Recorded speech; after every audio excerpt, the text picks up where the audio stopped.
What's up, guys? This is my first test with the R50 as far as vlogging, walking around. Just came in the mail a second ago.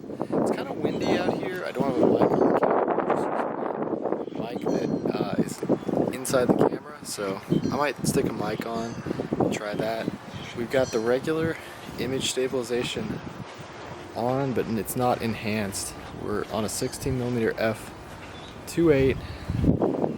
It's already kind of tight. You know, I don't have any tripod or anything. I'm just hand holding the camera. So how does that look? Maybe we'll switch over to enhanced in just a second. So the camera's not actually closer to me, it's just in enhanced now, and the audio should be better because I've got a microphone mounted on the top of the camera. I'm glad the mic doesn't have to go into the grip because it's nice that you can actually hold it. I like that the mic is on the other side. It doesn't matter that it really blocks the screen just a little bit because I can still see myself. So that's enhanced. Alright, so I moved it back to the standard stabilization and I moved it to 4K.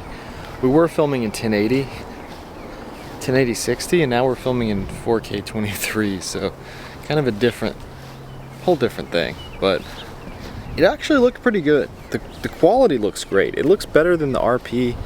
The dynamic range is actually better than the RP. The video, it doesn't have that like over sharpening look like you saw on all the video from the RP. Yeah, that weird line skippiness. I like it. Looks pretty good. I just wish the grip was better. I think the R10 would be perfect.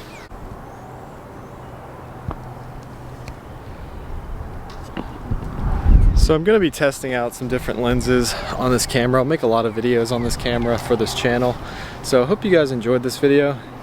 If you like this kind of content, scroll through the channel, check out my other videos, and hit that subscribe button because I got a lot more videos to come. Thanks for watching.